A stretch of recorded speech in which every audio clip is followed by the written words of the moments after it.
9월 30일 출애굽기 23장 1절에서 19절 말씀을 가지고 정의롭게 실제적으로 사랑하기, 정의롭게 실제적으로 사랑하기, 이런 제목으로 말씀 나누도록 하겠습니다. 이제 출애굽기 20장에서 하나님께서 모세를 통해 십계명을 주신 다음에 이제 구체적으로 이스라엘 사회에서 그 하나님의 법을 어떻게 적용해야 하는가라는 부분들을 계속 말씀하고 있습니다. 오늘 부분에서는 십계명에서 거짓 증거하지 말라, 내 이웃의 것들, 재산을 탐내지 말라, 이 부분에 대한 구체적인 적용이라고 볼 수 있겠죠. 그래서 이웃 사랑을 어떻게 해야 되느냐, 그러면서 또 한편으로 이제 안식일을 거룩하게 지키라는 부분들이 있었잖아요. 이게 시간 속에서 하나님을 어떻게 경외할 것인가, 이 부분을 다루고 있습니다.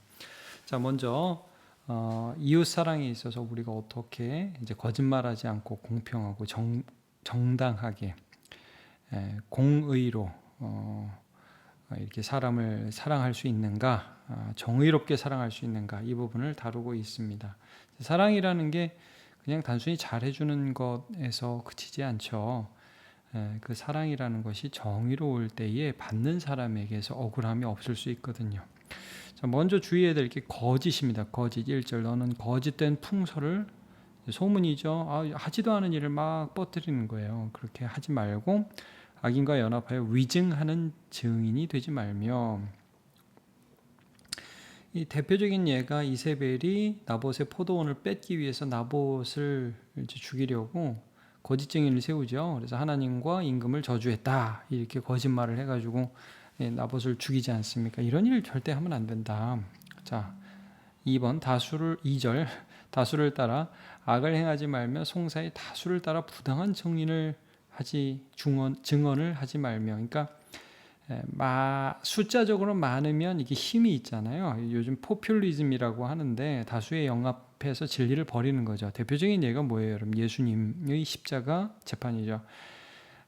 대제사장들과 그 바리새인들이 연합해서 군중을 동원했죠. 예수를 죽이고 바라바를 놔주라. 그래서 빌라도가 그런 대중의 요구에 부응해서 예수님을 십자가에 못 박지 않습니까? 이런 것들 아주 부당하고 공의롭지 못한 일이죠. 3절은 굉장히 독특합니다. 가난한 자의 송사라고 해서 편복되이 두둔하지 말지니라.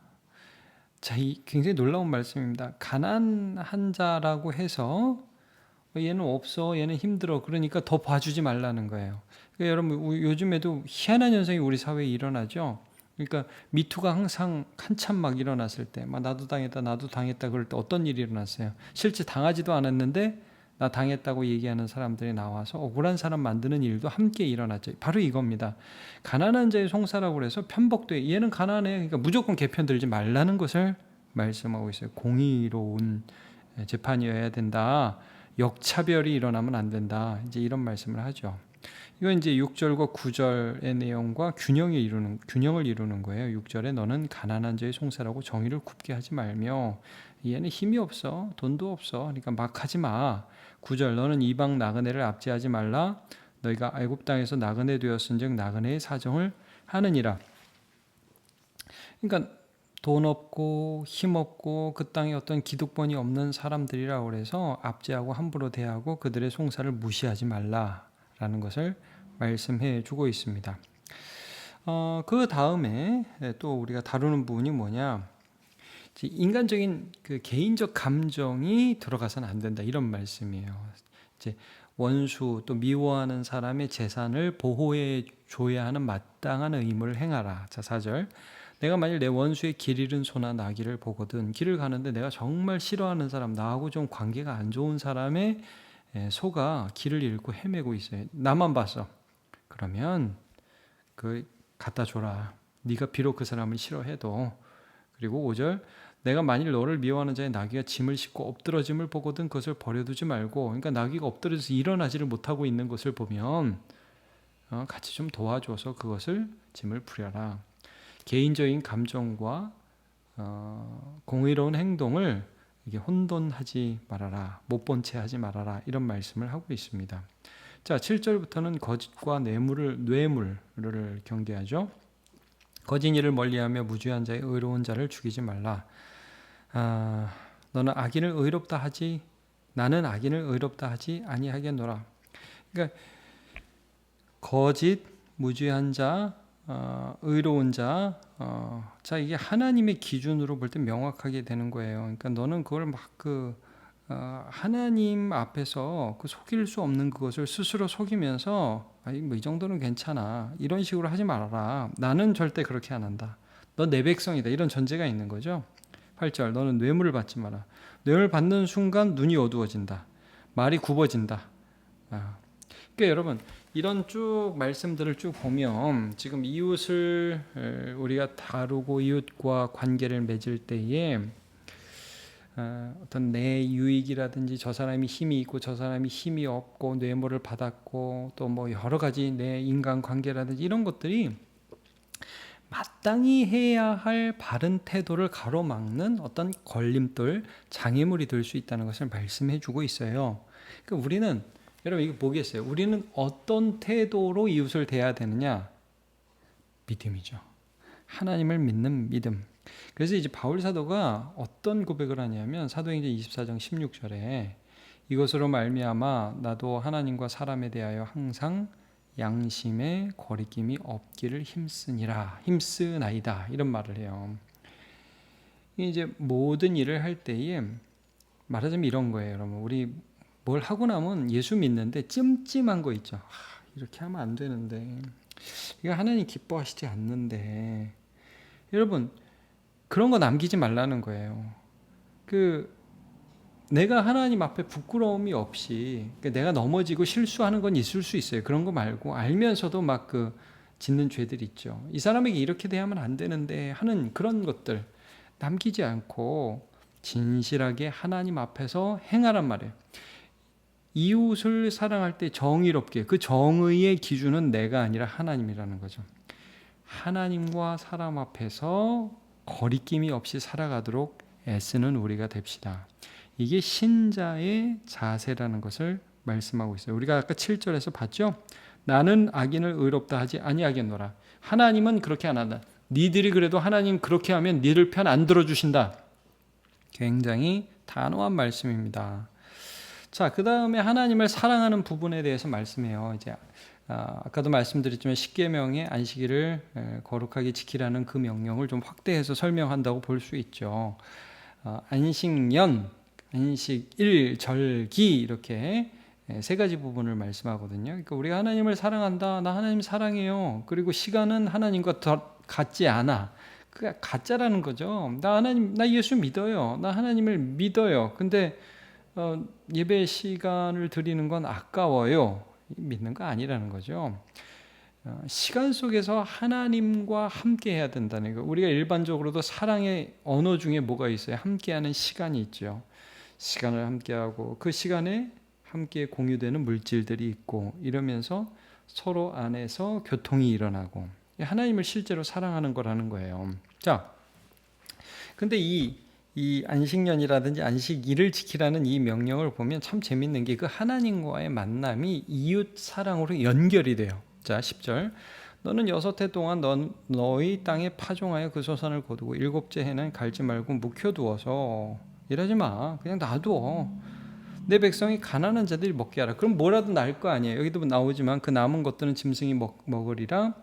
내 포도원과 감람원도 그리할지니라. 그러니까 밭이라든지 포도원, 감람원에 내가 일을 안 하는 동안 지들이 막 이렇게 뭐 열매도 맺을 거고, 여러분 포도나무, 감람나무, 밤나무 같은 것도 산에 가보면 매년 아무도 뭐 신경 안 써도 자기들이 알아서 잘 열매 맺더만요. 그렇죠?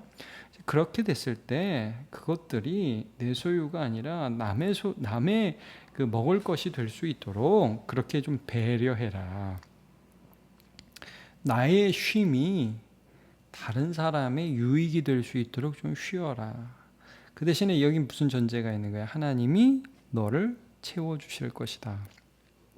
여러분 우리가 주일에 쉬어요. 일을 쉬어요. 어떤 믿음이 필요하죠? 하나님이 나의 삶을 책임지신다. 그리고 그 쉼을 통해서 누군가도 유익을 함께 누리는 거예요. 자, 안식일도 마찬가지입니다. 12절. 너는 엿새 동안에 내 일을 하고 일곱째 날에는 쉬라. 네가 쉬어요. 근데 어떤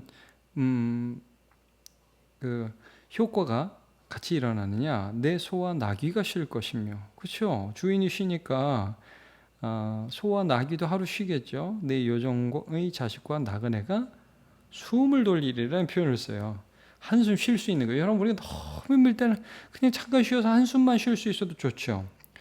이제 너무 무리하게 노동을 시키는 일들, 이 고대 사회에서 얼마나 많았어요. 이런 것들이 안식일의 정신에 들어가 있는 거예요. 그러니까 여러분 뭐 어떤 회사 사장님이 뭐 장로님인데 장로님은 교회 와서 예배드리고 직원들은 뭐 맨날 나와서 일하고 이러면 이건 아니라는 거죠. 이 안식일의 정신에는 사람들이 정말 쉼을 얻고 그 쉼을 주시는 하나님을 찬양하고 기뻐하고 다시 일어날 수 있는 힘을 얻는 그런 정신이 있다는 거예요. 그래서 예수님이 뭐라고 그러셨어요? 사람이 안식일을 위해 있는 게 아니라 안식일이 사람을 위해서 있다라는 말씀을 해주고 있죠. 자, 이런 시간 속에서 하나님을 경외하고 내가 믿는 분이 하나님이라는 것을 기억하라는 거예요. 13절. 내가 내게 이른 모든 일을 삼가 지키고 다른 신들의 이름은 부르지도 말며 내 입에 들리게도 하지 말지니라 라고 말씀을 합니다. 그러니까 이런 거죠.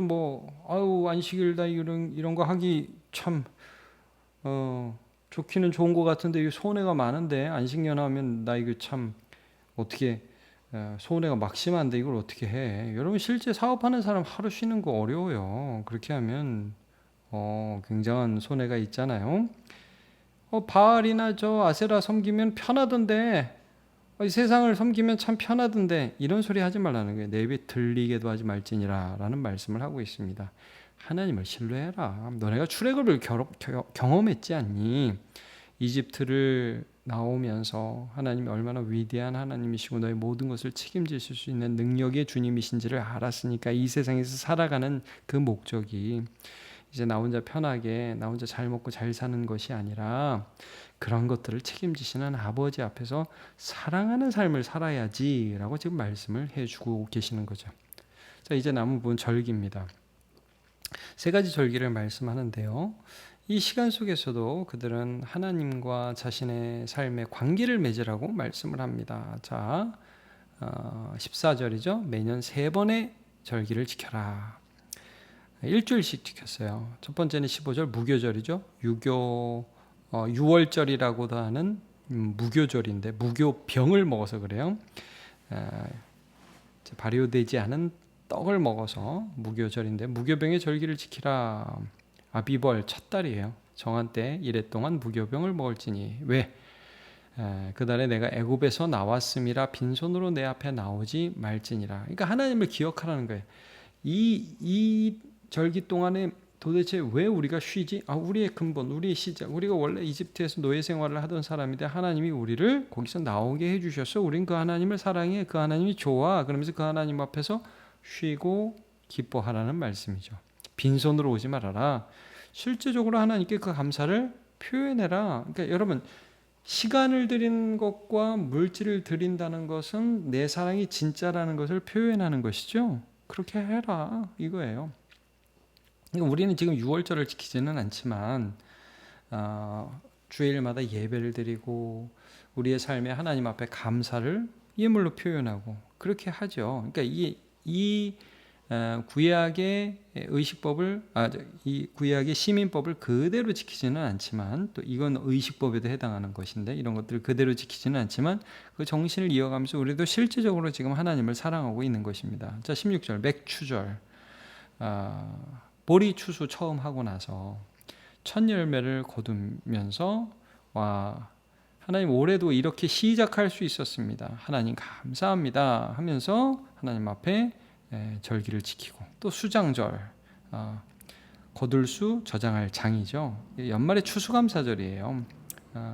우리가 이제 장막절이라고도 하고 초막절이라고도 하는데 이제 이스라엘 백성들이 오랫동안 광야에서 생활할 때 하나님을 또 기억하는 그런 의미도 같이 있어요. 어쨌든 하나님 앞에 감사하는 것이에요.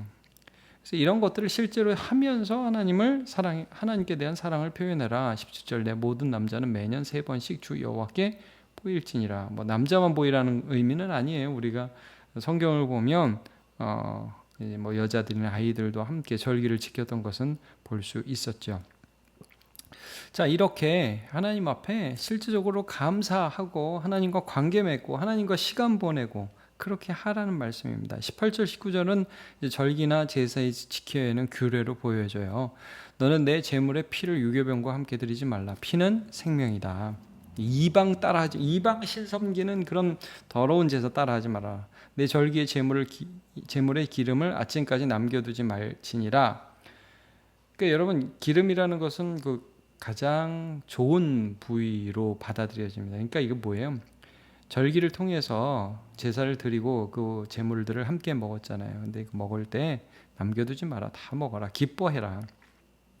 19절 내 토지에서 처음 거둔 열매 가장 좋은 것을 가져다가 너의 하나님 여호와의 전에 드릴지니라. 하나님 앞에 드릴 때에 가장 좋은 것을 드리는 것. 그래서 이제 여러분 시간을 드리는 것과 함께 예물을 드리는 것이 같이 강조되는 것을 볼 수 있어요. 하나님의 사랑 받음이 전제되어 있어요. 하나님이 우리를 지켜주신다는 것이 전제되어 있어요. 그걸 우리가 자꾸 까먹죠. 그러니까 표현하라는 거예요. 그것들이 하나님으로부터 왔습니다. 가장 좋은 것을 드립니다. 이걸 좋은 것을 드린다고 해서 하나님께 내가 무슨 유익을 드리는 게 아니라 감사를 표현하는 것입니다. 라는 것이죠. 자, 그 다음에 너는 염소 새끼를 그 어머니의 저주로 삼지 말지니라. 여러분, 염소를 엄마의 저주로 삼는 것, 물론 이건 너무 비인도적인 것이고 잔인한 일이죠. 그런데 여러분 이제 그 새끼가 맛있잖아요. 근데 이게 너무 잔인한 것이기도 하고, 그리고 많은 성경학자들이 이것이 아마 이방신 제사에서 일어난 일일 것이다라고 추측을 해요. 그러니까 이런 잔인한 이방 제사를 따라하지 말라. 하나님을 섬길 때는 하나님 방법으로 그렇게 말씀을 하는 것입니다. 오늘 이제 그 십계명에 거짓 증거하지 말라, 또 안식일을 거룩하게 지키라라는 부분에 대한 구체적으로 해석의 적용으로 보여지는 말씀을 우리가 함께 살펴보았습니다. 미가서 6장 8절 말씀을 여러분 한번 기억해 보시죠. 제가 읽어드릴게요. 사람아, 주께서 선한 것이 무엇임을 내게 보이셨나니 여호와께서 내게 구하시는 것은 오직 정의를 행하며 거짓말하고 편벽되이 일하지 않고, 그다음에 두 번째 뭐예요? 인자를 사랑하며 긍휼히 여기라, 이 말씀. 인자하게 사람을 대하라는 것이죠. 그다음에 겸손하게 내 하나님과 함께 행하는 것이 아니냐라고 말씀을 합니다. 여러분, 오늘 말씀을 보면서 어떠십니까? 우리의 삶에 지금 양심의 거리낌이 없이 정말 하나님을 믿는 자로서의 삶에 거리낌이 없는 사랑을 하시기를 축복하고요. 또 하나님을 사랑할 때도 입으로만이 아니라 하나님을 우리의 시간과 물질 가운데서 사랑하면서 정말 믿음으로 살아가는 그러한 삶을 살아가는 저와 여러분 되시길 축복합니다. 하나님, 우리는 하나님의 은혜를 받았고 하나님의 사랑을 받았고 하나님을 사랑하고 그 사랑을 나누어 주는 자로 부름을 받았습니다. 오늘도 주님 믿는 자로 살아갑니다. 정의롭게 사랑하게 하시고 양심의 거리낌 없이 살아갈 수 있도록 도와주시옵소서. 또한 하나님, 우리가 주님 사랑하며 또 예배할 때에 우리의 시간, 우리의 물질, 우리의 모든 것, 우리의 현실과 분리된 사랑이 아니라 우리 현실 한가운데에서 주님을 사랑할 수 있도록 은혜 내려 주시옵소서. 감사드리고 예수님의 이름으로 기도합니다. 아멘.